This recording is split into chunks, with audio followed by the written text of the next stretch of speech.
Well, I think they called one of their kids buds or something. No, but why did they put the button up there? Maybe that's...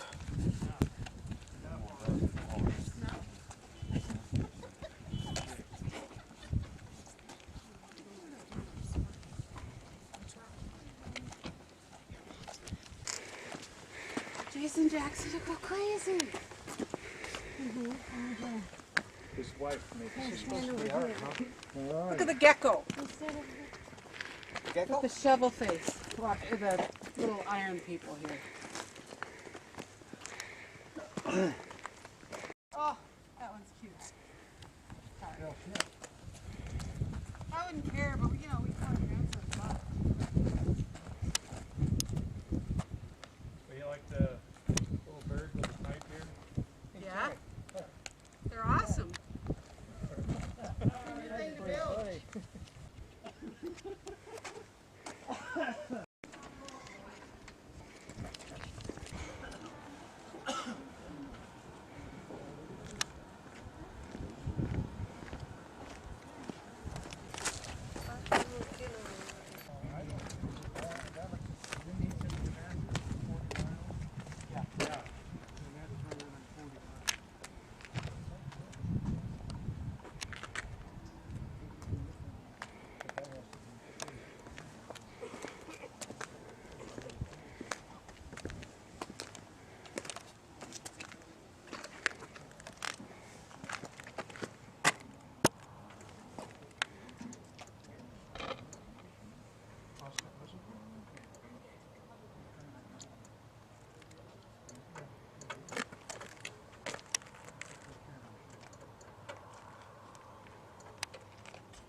I got static.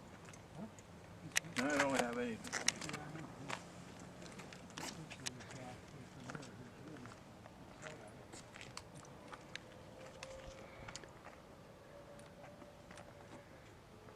Okay, this is where I can use your panorama here, if you want. Okay. Let's see if we can do this. So I'm going to pan from there around to there.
binocular and listen to the explanation, please insert coins of 10 shekels.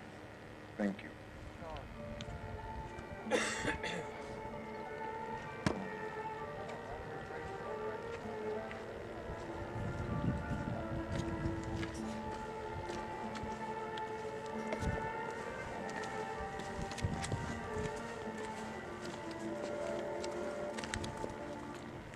שלום. להפעלת המשקפת וקבלת הסבר, אנא הכניסו מטבעות בסך 10 שקלים. תודה.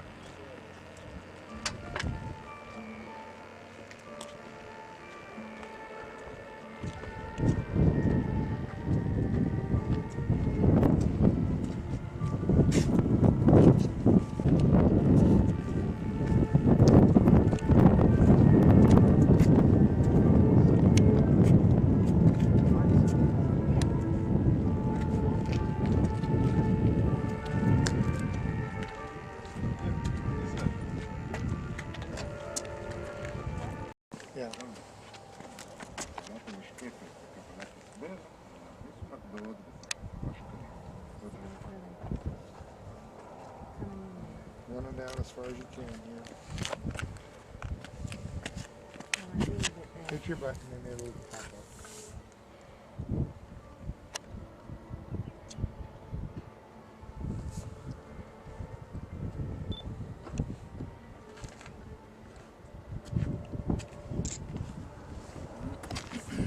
שלום. להפעלת בינוקולר and listen to the explanation, please insert coins of 10 shekels. Thank you. Oh my. What is it?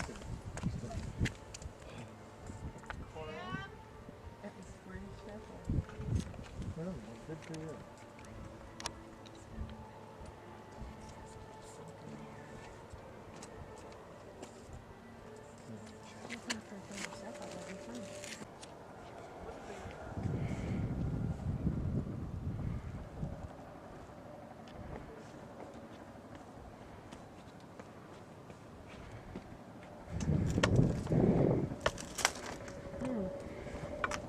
This is their bunkers, huh?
From this point on, we're going to head back to the hotel and give you what's left of the afternoon free.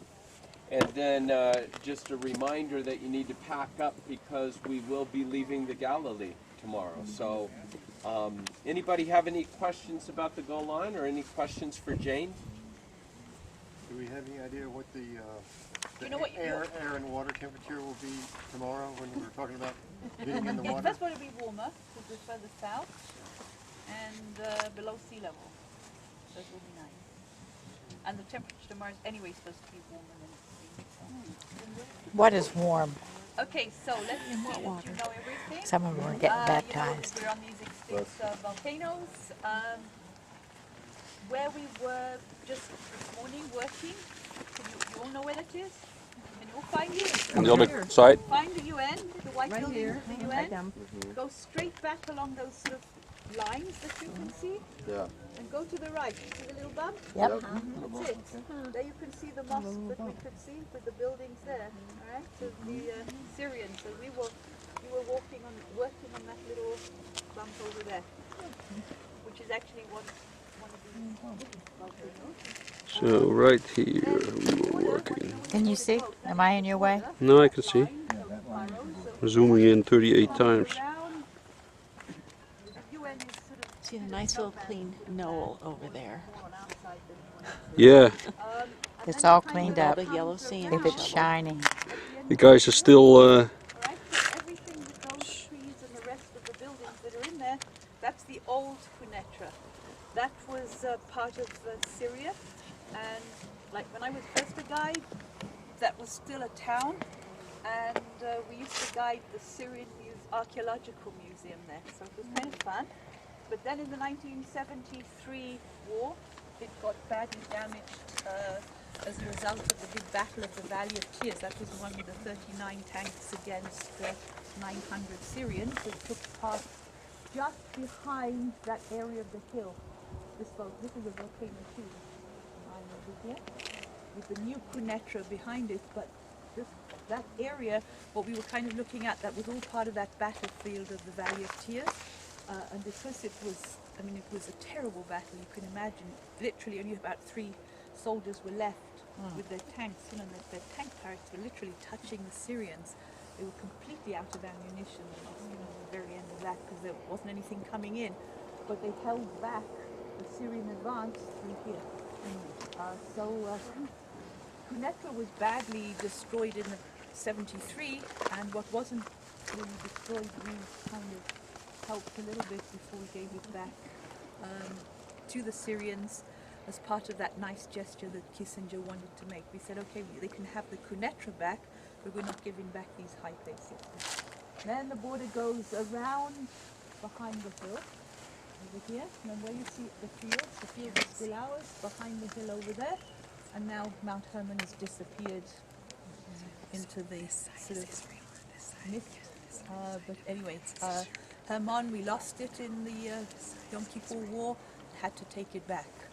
But as you realize that part of Mount Hermon is ours and part of it is Syria. And so the Syrians actually have the higher part, but we still patrol it obviously and look after it, and we have very sensitive equipment on top of Mount Hermon. So all from Mount Hermon all the way down through here, these are the eyes of the country, and we watch what's going on. And as you know, it is a quiet border, a flat border. It's easy to guard this border. It's not a problem in comparison to the Lebanese border, which is all rocky and caves and difficult scrub, lots of trees and so on. And so it's very convenient for the Syrians to keep this border quiet and pretend they're nice and finance the Hezbollah together with the Iranians and keep that as the difficult border and not this one. So that's basically what you're looking at. So we farm, as you see, right up to the border. Shows you it's quiet. Is that occupied Old Quneitra? The old Quneitra is completely destroyed. And as far as New Quneitra, there's very little activity in New Quneitra for some reason. Although today I saw a nice blue truck going around in Syria. I guess they are using some of those bridges. that road over there at the border? Okay, before we head out, just I think it's kind of always like to review. I know for many of you it's probably, of course I know that, but bear with me, okay? Part of the reason that we always want to bring you up here is so that you can see with your own eyes. And you can understand, because you're all going back to your own communities, and I still believe that you have influence in those communities of where you live, especially how people look at Israel. And again, Israelis have this belief that the world's against them. And that's one of the reasons why, I always enjoy working on the bases. And you hear me talk about being a witness, not so much just standing on a street corner and preaching, but just being a witness. But you're going to hear, and I wish I could say it's going to be the next month or the next year or whatever, you're going to hear a lot of dialogue or dialect or whatever we want to call it, rhetoric, I guess I should say, about the 1967 borders. And part of the reason you're going to hear that is because with all that's going on with the UN and statehood for the Palestinians and it's all up in the air, as you know, right now. In fact, many that have come on this trip had questions whether or not it was going to be happening because all the unrest that's going to take place here because of the petition to the UN for statehood for the Palestinians. And of course, Israel has said we're willing to negotiate and talk, but you have no borders, right? I mean, how can you have a statehood with no borders? And again, it was Obama who began the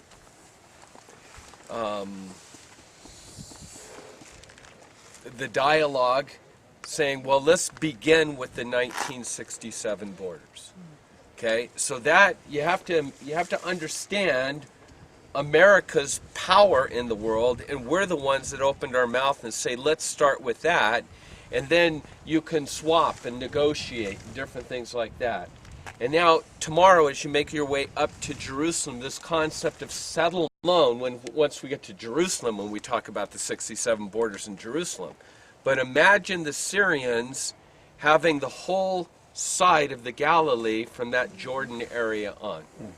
And so for us to even utter the words that we should start with the 67 borders is just completely ridiculous.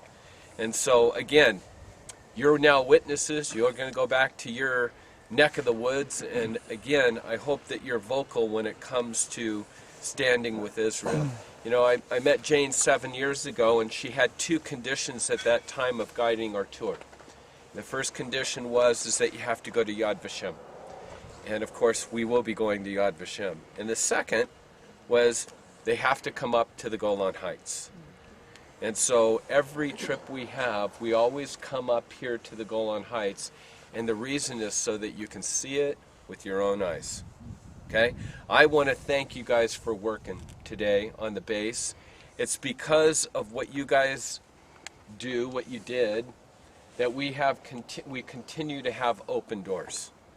And again, you're one of probably 20 different groups that have come up and served on these bases. And if you know anything of what I call about, evangelism, if God's called you to evangelize or witness to Israelis, it's hard ground and it takes a long time. But yet, because of your love for the land and your serving the land, God continues to open doors for us. So I just want to thank you. I know it was many of you I saw up top when I walked up. I ended up with the easy part of painting. I know some of you worked really hard. You're going to sleep well tonight.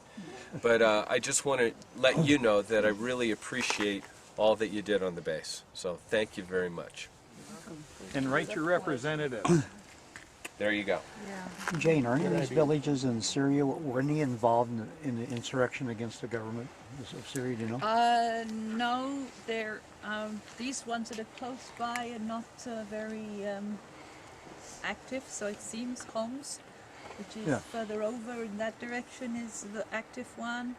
And even right now on the outskirts of Damascus, but these immediate ones are pretty quiet. They're not that populated. So it's not such a... And also I think the Syrian army would have a problem with dealing with it so close to our border. If they start mowing them down here, it's like almost opening a war front, here. I mean, they probably would like to open a war front with us to take the world's attention away because, I mean, they could, put it that way, but last night the Arab League has completely disowned Syria. Good. And said that they're not going to trade with them and they're closing bank accounts and all that kind of stuff. So if the Arab League is doing it, great. yeah. A month ago, or so, the Syrians encouraged people to come to the Israeli border and go over the border. Yeah, Some of them but those were mostly Palestinians that were living within Syria. Yeah. So where was that? Just further north, up at Majda, near the where the border is, where the Druze villages are. Jane, did you ever think you'd see the Arab League taking positions against Syria and Libya? Not really, no. But I don't know if it really means anything. They can say one thing and get the world to say something nice, but I don't know if they really. Wait a few weeks. If it happens in their country, they're going to do the exact same thing. Jane, would you define Palestinian in your terms? Palestinian, I mean, it is not a people. All right, understand that when this was, the name Palestine is a region. given as a punishment to the Jews by Emperor Hadrian. Simply Right. like that. The word Palestine comes from the Philistine, from the Philistines. And that was because they were always the worst enemy. So he chose something that was the worst enemy. But the original Philistines came with sea people. They came from Crete and so on. But About what year? they came. They were here already at the time of David yes. and so on. I mean, they were down in that area of the Gaza Strip. Always, their 5 major cities were Gaza, Ashkelon, Ashdod, Ekron, and Gath. So it's that southern area. And of course, once the tribe of Dan moved, they encroached right up through the entire country. But the people that were living here, when it was just a region, were all Palestinians. In fact, you would never get an Arab to say that they were a Palestinian whilst the British Mandate was here, for example. No. They hated the term. The Jews were actually the Palestinians. Yes. You know, the name comes from a region, not from an ethnicity of a certain people. It's not like the Druze or something like that. And so that's why it's so complicated. You call them Palestinians, so I wonder But what you... I have to, because that's the only way. I don't know what to call them. You know, they're Arabs. I don't know what to They're call Arabs them. that lived here. That have lived here, or in this entire region, because the region was bigger when it was under the Ottoman Turks. In fact, when it almost stretched up as far as Damascus. Damascus was the regional capital in the time of the Ottoman Turks, never Jerusalem. How was the fence constructed, and how far does it go? The border fence? Yeah, We construct the border fence. Israel. Yeah, and And- we've got our own electronic equipment on And the border is it fence. If virtually something the length touches of the it, border? Yeah, no, it's the border as it was set down as the ceasefire lines, as an agreement after the '73 war. And if somebody touches it, what happens? An alarm will go off in the nearest base, and they'll check what happened. Does it shock them? No, just sets an alarm off. So I just sat at the table inside with some Arabs who live here. Are they Drusian then, or Where did they say they came from? I didn't see. from them. here? From here, then they're Druze. Yeah. Okay. Now, there are so-called Syrian Christians, and where do they come from? I mean, well, in the United States, they'll say, "Oh, we're from Syria, but we're Christian." Yeah, well, just like they're Syrian Muslims, they're Syrian Christians, they're Lebanon. Syrian Jews. They came from a certain place, though. I think in Syria. Yeah, It must there's have been certain close. areas. I mean, like they're Jewish families that came mostly from certain areas within Syria as well, because they kind of lived in their ghetto sort of areas. I see. But they would mostly be Syrian Orthodox that come from the Eastern Church. I see. Okay. But yeah, no, there are. They're quite minorities, the Syrian Orthodox, same as the Jews. I mean, there's still a few Jews even in Syria today. But anyone with the surname Halabi, Halab is a place in Syria, those were Jews that came from Syria. So if there were skirmishes around here, would they just kind of take this little place over? Or Who? be up here? Our soldiers? No, not anymore. Especially so that... Because it's a monument? No, it's just for you to be able to see what goes on, basically. I mean, there are plenty of outposts along here that will deal with it, and what they're watching, and everybody else is watching all the way along. You know, they don't need to use this as an army base anymore. They have enough bases without using this one. The whole purpose is so that you can see the view and understand. So if you go in that direction, you'll see how wide the Golan is, because suddenly it drops off, it goes down. That's the width of the Golan, okay? At the widest point, it's 12 miles across. It's about the size of the borough of Queens of New York. With technology today, if you remember, the one thing they said you could not take a picture of on that last base, what was it? It was the Camera. Towers. So, I mean, electronically they see everything they need to see. So they saw me taking a picture of it. Oh yeah. Yeah, they were watching us the whole time. They were taking a picture of you. You'll be on Facebook. They saw you delete. They know where you're from. There'll be a big poster of Or they would have shot you by now. You'll get a call in the middle of the night. What is the relationship like between Syria and Lebanon? All right, folks, we're going to head back to the bus. I've been promising people some free time, and if we hang out here, you're not going to have any. All right, so